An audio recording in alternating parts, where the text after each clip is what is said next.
All right, we're live. Prop the mic. PTM coming to you with the simulcast for the Friday night NBA slate. As always, today's podcast is presented by Props.Cash. We could not do what we do without Props.Cash. So if you're ready to level up your prop betting, use code PTM at sign up to get 25% off your first month. And for today only, in because of our reaching 10,000 follower milestone, we will be giving away the rest of your free month. Send us your receipt, and we will cover the $15. So you get a full month free on Props.Cash. How good is that? That's great. We always say it on the show, but I'll say it again. Our approach to analytics was a disaster before we came across props.cash. And it really changed the way we do what we do. So we would love if obviously you guys are listening to our analysis, but we would love if you all get into your own analysis as well and use the tool to find some great picks. So go ahead and do it. It'll be free for a Yes, month. sir. So take care of that. Take advantage of that today. Beat scrolling through game logs like we used to do. Yeah, exactly. That was brutal on ESPN. Cool. So we got a big NBA slate today, huh? Yes, sir. Been one of the And biggest. 14 games, every team except two. And yeah, nice night last night. I guess we could recap a little bit here. yeah. Last night we swept. We put together uh, Dame PRA. We had a Jokic PRA. We had an alt builder, which I know everybody's loving these days. Kaminga and Murray, and and B Pod. B Um, Pod, Brand Br- Pod. Brandon Podzimski, am I saying that right? He also cashed 9.5 points. That wasn't looking very good. That looked like that was the leg that was going to kill us, and then he drained three threes in the third quarter and took care of business. Yeah, So amazing. awesome night for PTM. We hit the 10K followers, and we also had a sweep. Things are going well, so looking to carry that momentum into Friday night. You ready? Let's rock. All right, let's rock. So 12 games. We're not going to cover all of them, otherwise we'd probably be here until the start of the first game. So we'll cover probably 6 or 7 games, the ones that we thought had the best props. I will say one of these games has a total of over 260 points. So that's Yeah. insane. So we're definitely going to cover that one. But let's get into the first one. Jazz at Celtics. Celtics are minus 13.5 at home. Total is 238.5. So it's a nice little total. Most of the props that were popping on this game were on the Celtics side, obviously. Risk here, so I wouldn't go too crazy on this game because of that spread could lead to some fourth quarter benching, but for the starters. But I do think Porzingis is in a pretty good spot here. So let me pull up his chart on props.cash. You had a few stats on Porzingis right before I kind of give out the play. Uh Porzingis, I mean his points were what was popping out in our model here. I think before we just get into Porzingis, I think it is worth noting that Boston is undefeated at home this season. So I Is that think right? they continue. Yeah, yeah. Wow. Um, I think their record is. I think they're trying to see if they can go undefeated at home because I believe I heard in 1986 they went 40-1 at home that season, which is pretty crazy. So Keep playing teams like the Jazz, and you got a good shot. Yeah, that's yeah, right. yeah, 16-0 at home. So that is a relevant point though for this pod because I would be willing to tack on a little Boston money line onto any of these parlays. It is yeah. minus 1200, so it's not going to help you too much, but that's not a bad call out there. I like that. All right. All right, so back to the player props. Porzingis points, you can see his point line is 21.5. He's cleared that in 4 of his last 5 games. Um, I think if we filter this down to home, not much better, actually worse. But you can see a lot of these games he's landing right on 21. Yeah. So we liked him. We like to just put together a little alt parlay on this one. Porzingis 20 points. If you look in his last, what's that? 8 home games, he's hit this in 5 out of 8. And then if we go over the rebounds and we do the same thing. You could probably go 8 rebounds, which gets you up to +1. Take the home filter. Take the home filter off. Yeah, you're right, because he's been on fire of late, Yeah. right? So that's 6 straight games with 8 rebounds, and let's look at the points. And 4 of the last 5 with 20 plus points. So that's kind of where we put it, 20 and 8. Again, risk if he doesn't play the whole thing, but at +131, I think that's pretty good value. What do you think? Yeah, I love that. He was one of the first guys I looked at. One of the highest, it was his points were popping out in the model more so than most other guys today. So this was definitely a spot that I was looking to target from the get go this morning. Okay. The other guy, our human ATM, as we like to call him, Derek White, 16.5 points, I think is in a good spot here. I mean, just look at that. He's basically Wow. cleared in 8 straight games, 9 of his last 10. He is just getting there. This is Derek White, who used to have a 12.5 point line or something like that. So Yeah. his offense is up big time, but we all tend to forget that he used to be like the star in San Antonio, right? Like he was the guy. So he definitely has the Yeah. ability to put up 17 points a game. Let's look at how opposing shooting guards have done against the Jazz. Alex Burks, who quite honestly has probably a pretty similar game to Derek White, put up Yeah. 27 in that overtime game. Jaden Hardy, 17.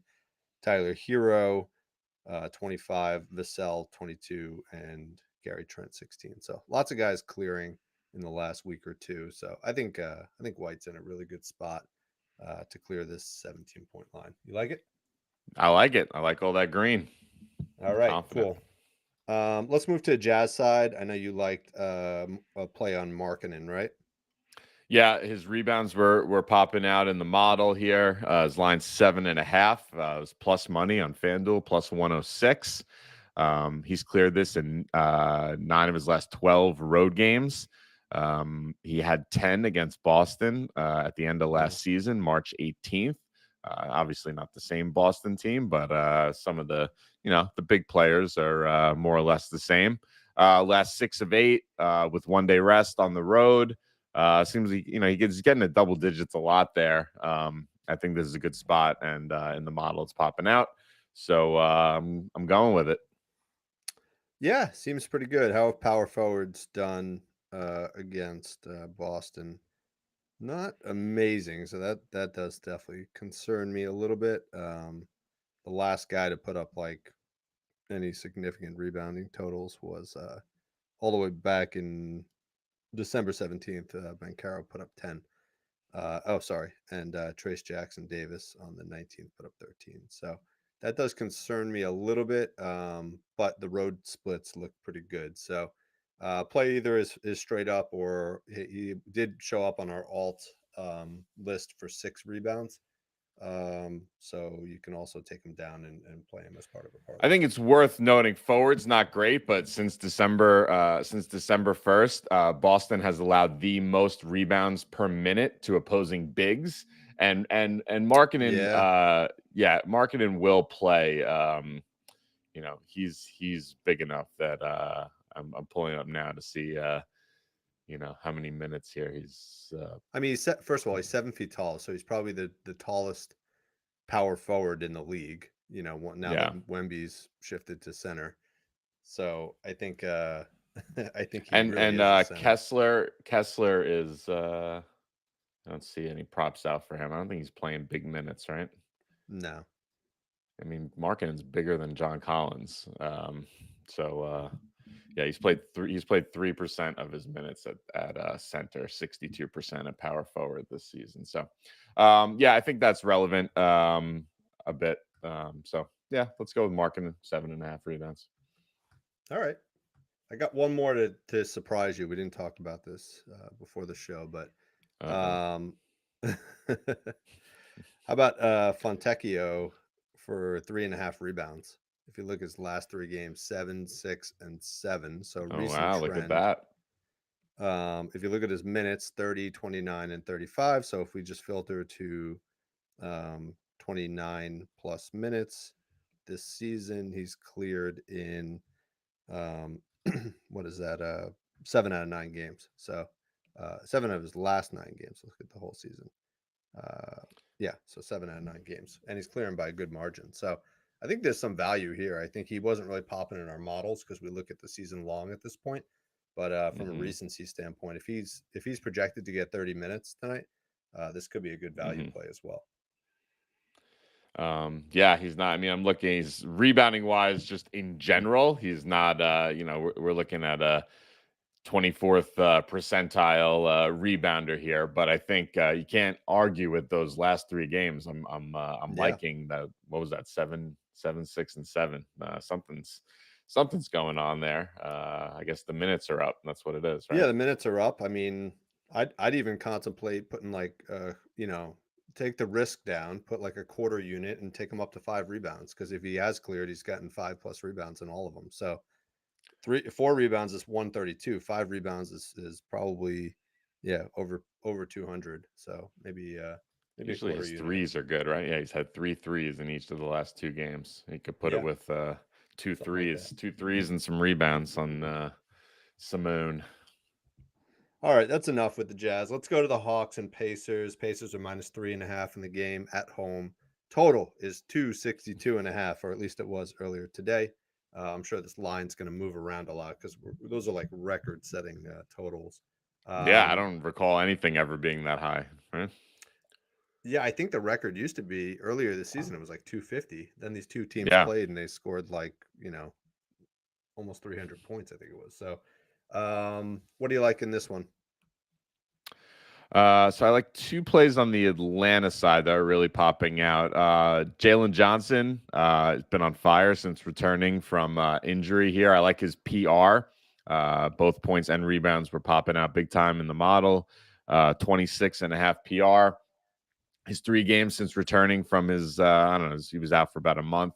35, Mhm. 37, and 31. Forwards against Indiana, 29th in points per minute, 26th in rebounds per minute. And just some recent comps. Randall had 40 PR on a line of 33.5. Patrick Williams, 27 on a line of 13.5. Banchero, 41 on a very similar line of 27.5. I think this is a great spot for Johnson. Just came off, I think, his career high scoring game a game or 2 ago. So Yes. I think let's stick with the hot hand here. Yeah, yeah. I mean, this is a perfect matchup for him. I mean, the pace of this game is going to be insane, and he's he seems to be a real favorite target of Trae Young at this point. So I think this is a Yeah. good spot for him to get 30 plus PR again.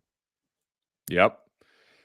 Just another Speaking, oh, go ahead. No, no, go just ahead. on Jalen Johnson. Another Yeah. way to kind of approach this. I just saw if you want to take his points down, you can do 15 points, 2 assists, 6 rebounds, which he cleared in the previous matchup, and that's -114. So if you want to do a little builder for Jalen Johnson, 15, 2, and 6 will get you something worth playing as well. Okay.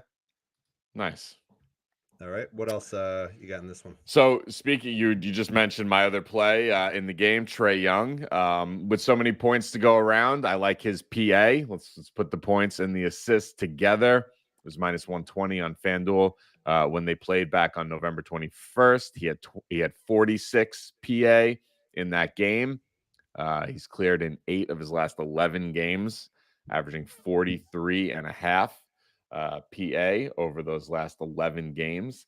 And you have some nice comps, though Lillard didn't get there. Their games are a little bit different, but Brunson, Fred VanVleet, Terry Rozier, all within the last couple weeks, all have gone over their PA lines against the Pacers. So I think he's in store for a ton of assists in this game. And point with a 262 point total. I think the points will be good too. Yeah, yeah. I mean, I think the points are actually better than the PA. That's what I was looking at.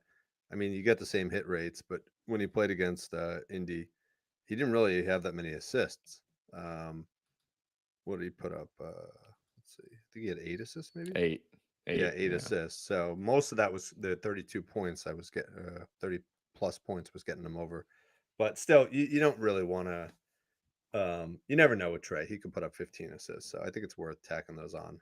I think it could be a good value to the points. So Yeah, I I like mean, that one. in games with Jalen Johnson, he's got lots of 13s and 11s and 12s in there. So I don't know if Johnson was out for that game or not. No, I think he did. No, he played. He played in the He previous did game. play that game. Yeah, I see Mhm. it here. Yeah. Okay. All right. All right, let's talk about our guy, Clint Capella.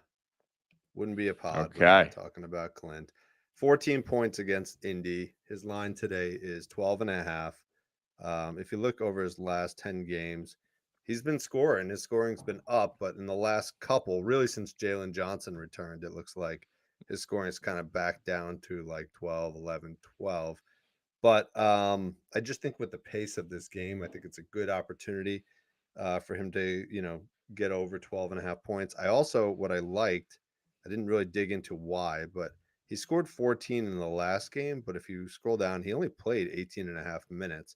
Um, and on the season, he's averaging 26 minutes. So if you extrapolate that, I mean, he would be up in the 20 something point mark if he actually plays over 20 something minutes. So I Hmm. think he's in a good spot with 262 points to eclipse this line. My only concern is, whether or not he doesn't play that much again because he doesn't fit the mold of this game, right? Like this, there's a lot of running, and he's Yeah. he's not really built for that type of up and down. But still, I think he's good for 13 points. So I'm going with Clint over 12 and a half points in this one. Nice. I like that. I think there's gonna be a lot of interest in this game. So maybe just while we're here, not we don't have plays on these guys, but maybe we'll just kind of point out what else was popping in the model here from this game. Because there's a lot of points to go around. DeJounte Murray points were also popping out. Halliburton assists, another play, Jalen Smith points, and Sadiq Bey points as well. So lots of scoring in this game. So you guys could take a look at some of those, maybe do a little deeper dive into a couple of those guys. All right, very good. Um, let's talk very briefly Wizards and Cavs. Cavs are minus 10 and a half, totals 239 and a half. So this is not really a great game to play, especially with it being in Cleveland, but I do think there's some little spots worth looking at. So you found an interesting assist play here. You want to go through that? Could be a little sweaty here because he, like you noticed when we discussed this before, he just gets there, but seems to be pretty good with Garland and Mobley out. So Okoro assists over 2.5 assists. He just had 3 against Washington 2 days ago. But he's cleared in 8 of his last 9 games since Mobley and Garland have been out. So I think that's good. His points were also popping in the model. So I think you could look at a PA or a straight point play possibly also on a Coro if the that low 2.5 line is maybe feeling like it's going to be a little too sweaty for you. I think PA is also another place to look. But Yeah, I'm just looking. This game, the previous game was 140 to 101. Right. So the Cavs, it was in Cleveland. That was on Wednesday night. They won by 39 points. So that's why Okoro played. What did he play? Hold on, let's look at the last. He played 13 minutes in the first half, and he played 6.5 minutes in the second half. So hmm, if if you got any sort of, let's even break that down further. In the fourth quarter, he played 0 minutes, right? yeah, So if this is projected to be a 10.5 point game. So if this game does stay to what the spread is, and it is hard to blow out a team by 40 points back to back games. yes, But there aren't a lot of teams like the Wizards in the league. So they kind of no, fit into their own mold uh, with 6 wins. So I think this will probably be a blowout, but I think it'll be a closer blowout, and hopefully Okoro plays minutes. So I would be less concerned about that three, the three that we saw the other day, and maybe he even gets up to 4 or 5. So I like it. nice. I've never seen a team be dead last in as many rankings, whether it's points, rebounds, or assists, and at each of the various 5 positions we look at, than Washington this season. They have about 6 or 7 dead last rankings in there, so it's pretty crazy.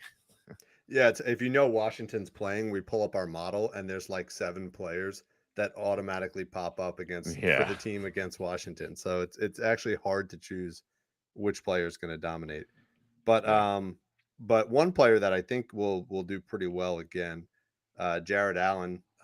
He had 19 rebounds the other day against Washington. So he's normally like a 9 or 10 rebound kind of guy, but with Mobley out, who is also a 9 or 10 rebound guy, it definitely opens up a lot more rebounds for him.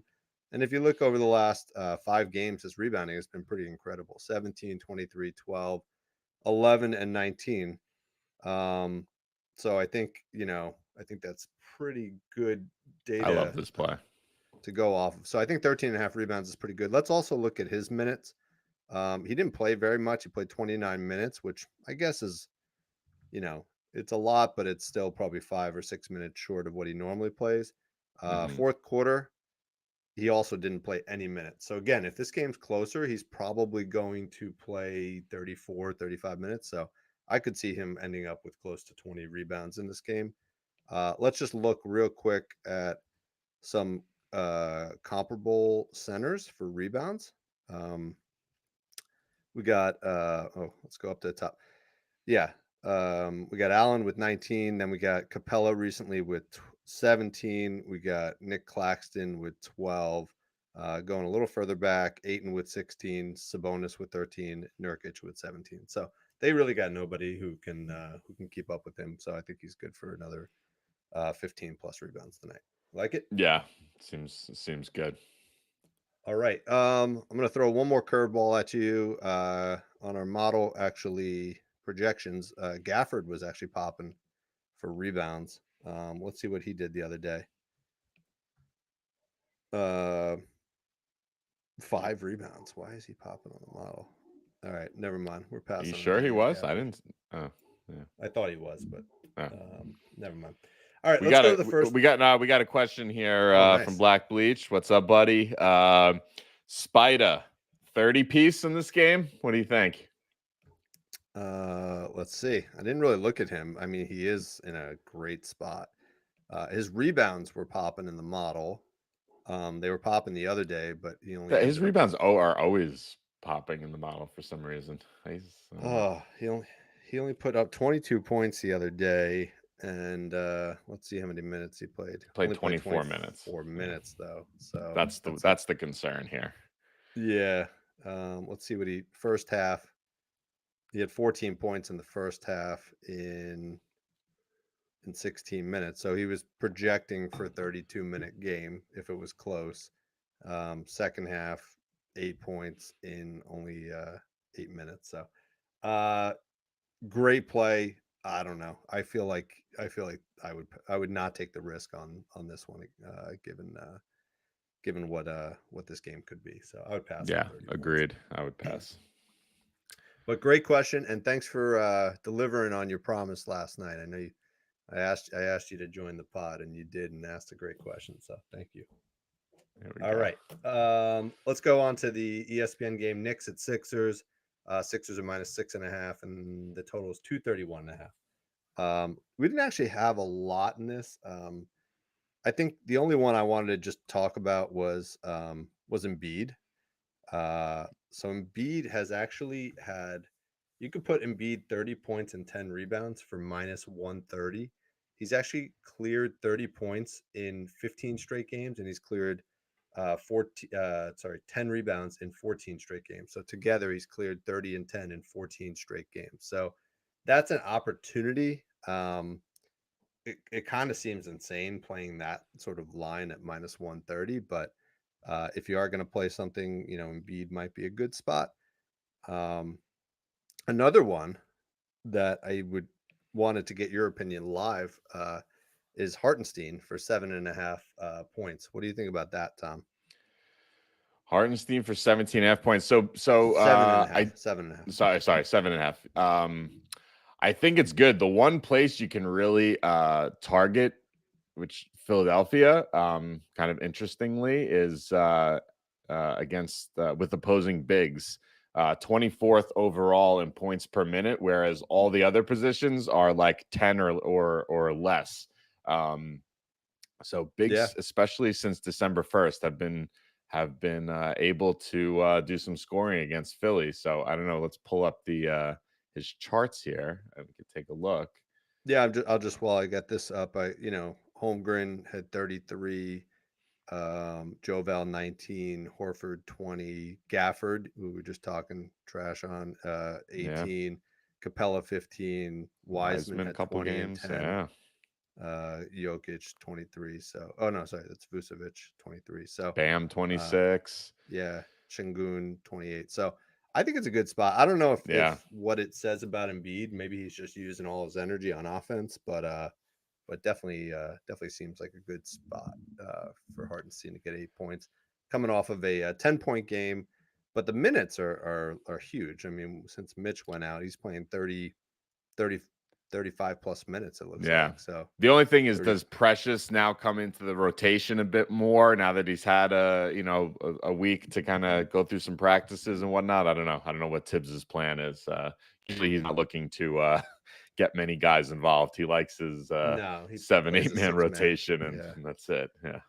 Yeah, I mean, I actually think Precious is the third string there. I think Sims comes off the bench before Precious does. So and Sims is back. So Sims is that was my question. I wasn't sure. Yeah, he Sims played a little bit the other day, I think. Yeah. So but anyway, I'm not going to put a big bet on this one, but I think half unit on it seems pretty good. I like that. 8 points seems like a good spot.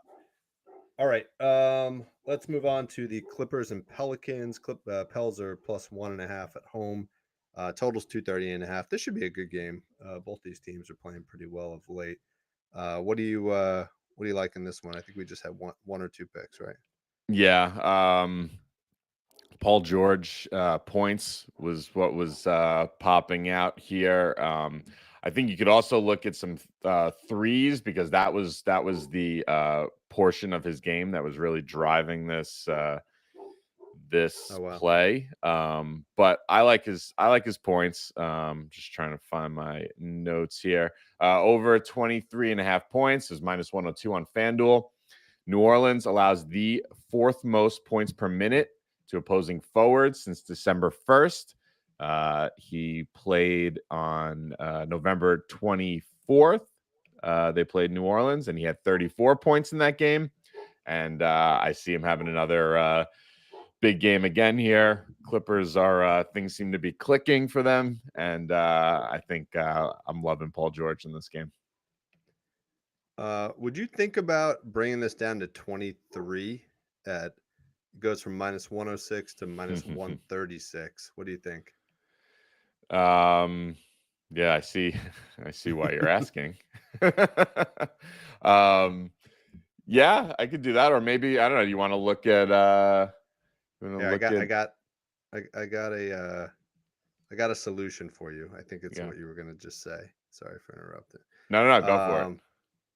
So if we do Paul George 22.5 points, we just buy down 1 point and 3 threes, which you also liked, right? Yes. Minus 103. That's nice. Right. So we basically pick up these games right here. I mean, I would love to do that at like 20, 21. I mean, that would be great, but I think our odds won't be good. I think we'll be down to minus 150 or something. But anyway, that's another lever that you can play. Is those are highly correlated, the 3 points and the total points.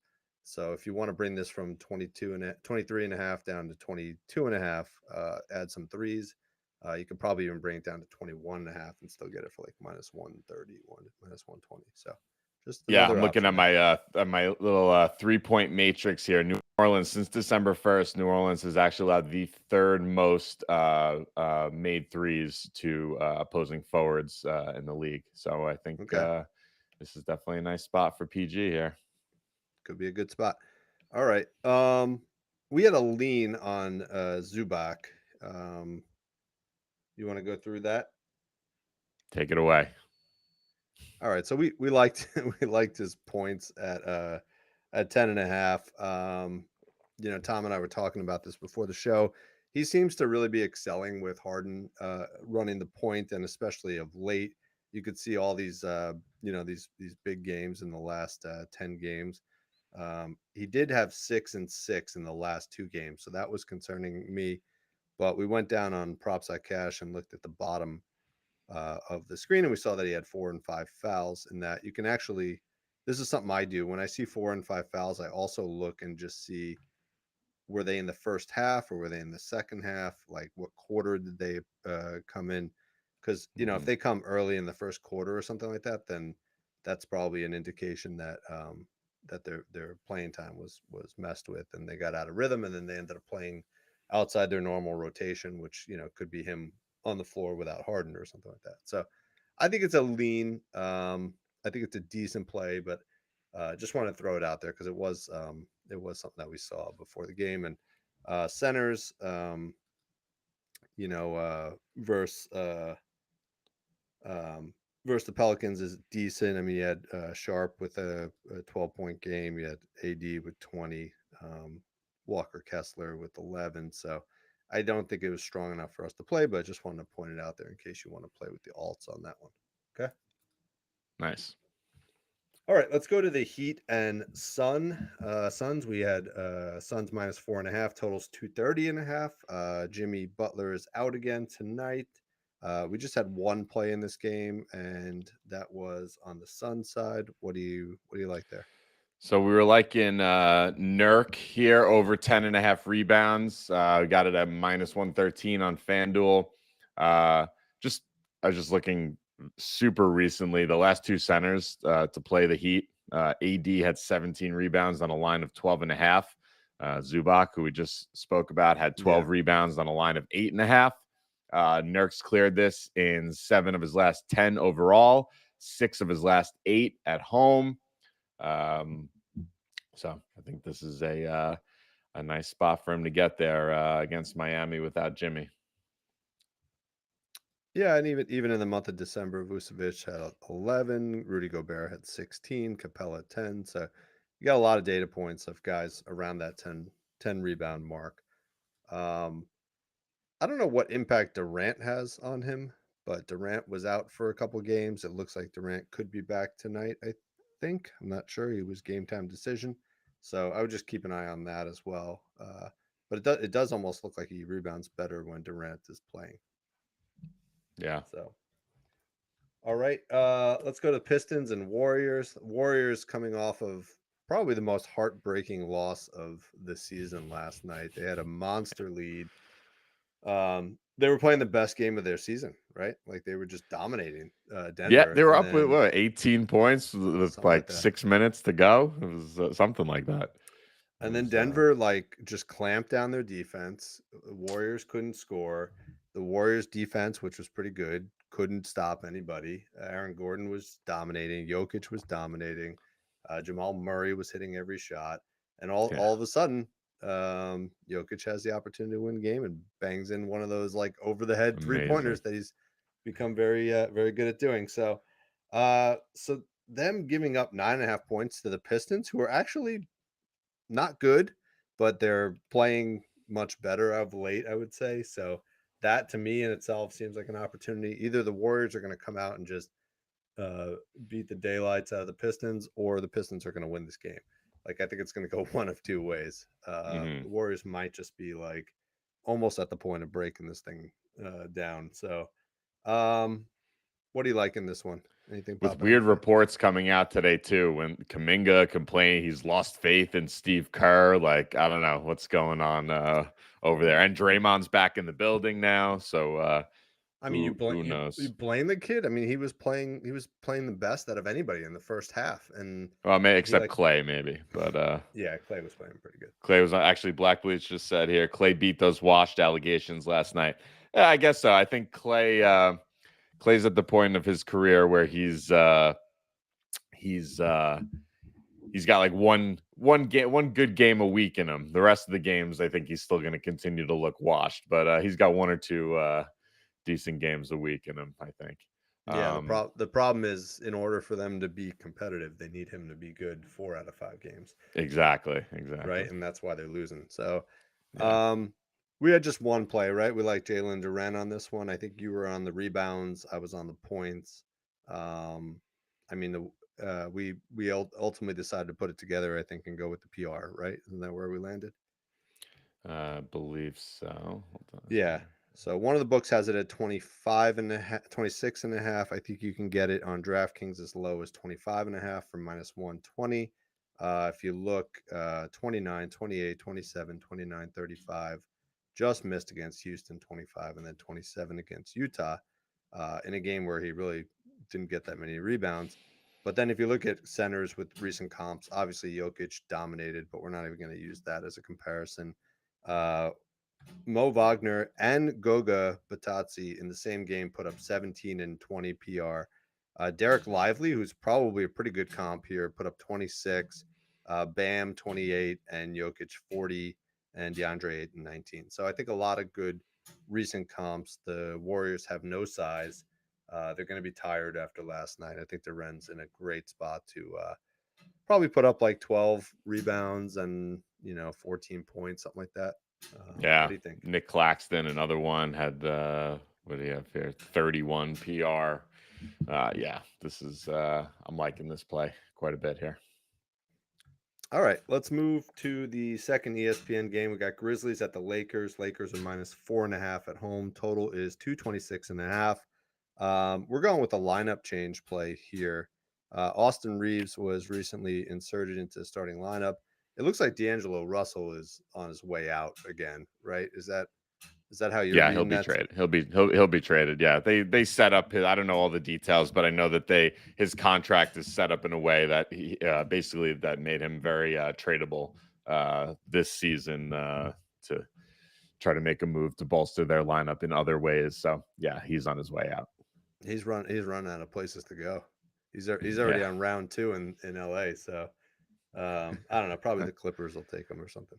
All right. What do you like in this one for Reeves? All right, so for Reeves, rebounds is what was popping out in our model, but we're going with assists here. I like 6.5 assists, minus 122 on FanDuel. With he's in the starting lineup now, so minutes are up. Obviously, when he's played 30 minutes this season, he's cleared in 8 of his last 10 games. When he's played 32 minutes, he's played 10 games this season with 32 plus minutes. He's cleared in 8 of those games. So yeah, I think he's the guy. I mean, it's him and LeBron doing the playmaking, right? Yeah, and I watched a little bit of their last game. I guess it was against Miami, and his court vision was looking pretty good, and he has a pretty good connection with AD. Obviously, LeBron, all you got to do is just throw him the ball on the wing, and he just goes to the hoop. I have to tell you, I don't think I'll ever play an under play again on assists in the NBA because the definition of an assist in the NBA is so generous. It's A like little loose. you throw the ball to a guy, he takes like 17 dribbles to the hoop, and you still get the assist. So, Yeah. so let's take advantage of that loose definition and cash on 7 rebounds. This is the chart with 30 plus minutes that you were just talking about. So I think for sure he gets that tonight. This is a 4.5 point game. Ja's back. I think it's going to be a great game. I think it'll be very competitive. I think it'll come down to probably a last second shot again, just like last night. So I think I think he'll get some big minutes. I think he'll put up some good assist numbers. So I like that. Yeah, this is always fun. This is I think it was last season, right, when you had Ja's dad and what's his face, Shannon Sharp getting into it at the Lakers game. So yeah, there's always some juice for these Grizzlies Lakers games. So this will be a fun one. Yeah, you need to jump up on SeatGeek. You can use that PTM code I should go. to go find yourself some tickets for tonight. Yeah. Yes. Black Bleach D'Lo is he's still banned. He's always banned. Always banned, but he's not as banned as DeJounte Murray or Harrison Barnes. He's slightly because we did He did get make us some good money this yeah, season. really good money Yeah. earlier on that Yeah. Pistons play. All right, last play of the day, we got AD also a character who is often on teetering on the ban list, but he's having a great season. He does look like he's forming an every other AD pattern again here, though. But we like his PR in this game. The Grizzlies rank bottom 3 in points to opposing centers per minute, rebounds to opposing centers per minute. Both of those categories are phenomenal opportunities for centers. If you just look at some recent data points, Sabonis had 34 PR on a line of 30.5. Zubac had 35. I think that's a great data point on a line of 19.5. Jokic 40, Jovel 30, Clint Capella, who rarely gets above 26, put up 32, and then back down to Jovel again. Again, we like when guys do it twice in a couple weeks. 36. So guys are just crushing. Yeah, they're so thin at the big position, right? I mean, you got Adams out, Brandon Clark out. They don't have a lot of guys to throw at someone like AD. Yeah, Brandon Clark is. I was just reading. I think he's due back in the next month or so. So that'll be fun. I mean, by then the the Grizzlies might be eliminated, but certainly if they had him and Adams, they'd be rocking. It's too bad. Oh yeah. All right. So we like what was it, 41.5? I think you can get it. Yeah, over on DraftKings for -125. So let's play that and hope the every other pattern for AD breaks tonight. All right. That's everything? That's everything. We skipped a couple games, but there weren't really great opportunities, or the blowout positions seemed too high. So that's it. Unless there's any other questions out on You X. making your way over to see SGA play the Nets tonight? I'm tempted to head over to Barclays and see SGA. I'm actually more excited to see Chet these days. He's just a beast. So between the two of them, that's a fun environment. So maybe I'll go there. You'll go to the Crypto Center or whatever they call it now. The Crypt. The Crypt, and we'll go see those games. So yeah.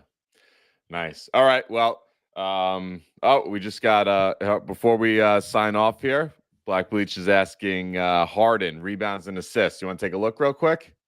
Yes, of course. For Black Bleach, we always extend the show. He's our MVP. James Harden. I almost forgot what team James Harden was on because he's been on so many. All right. What was it? Rebounds and assists or points and assists? Rebounds and assists. Yeah. Okay, all right. Ooh, look at that. Did not see that earlier. So 13.5. Let's see if we can get it lower anywhere else. No, you can get it a little cheaper, -129 on Caesars. So that's pretty good value.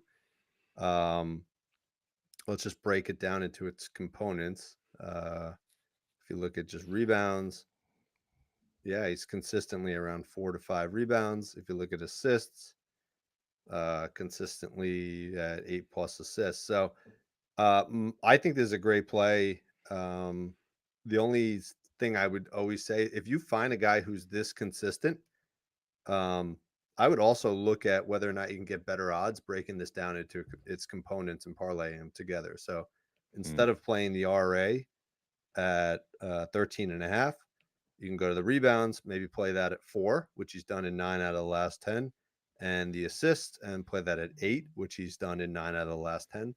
And maybe you get a plus money play out of that instead of paying the juice. I'm going to tell you what that is right now. Let's see, because I'm curious myself here. Harden for rebounds. Where is he? There we go. And Harden 8 assists.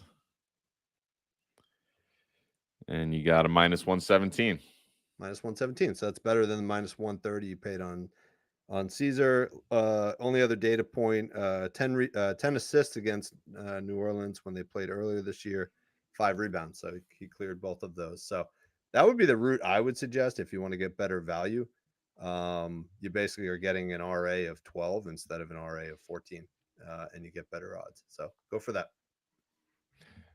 All right. Thank you.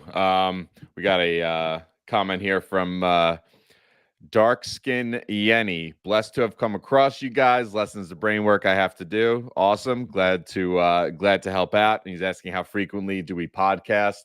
Usually about 4 days a week, but now that that's split between NBA and NFL, and NFL season's kind of winding down here, so you'll see us having a couple extra NBA pods probably during the week, starting in the next week or two. So be on the lookout for that.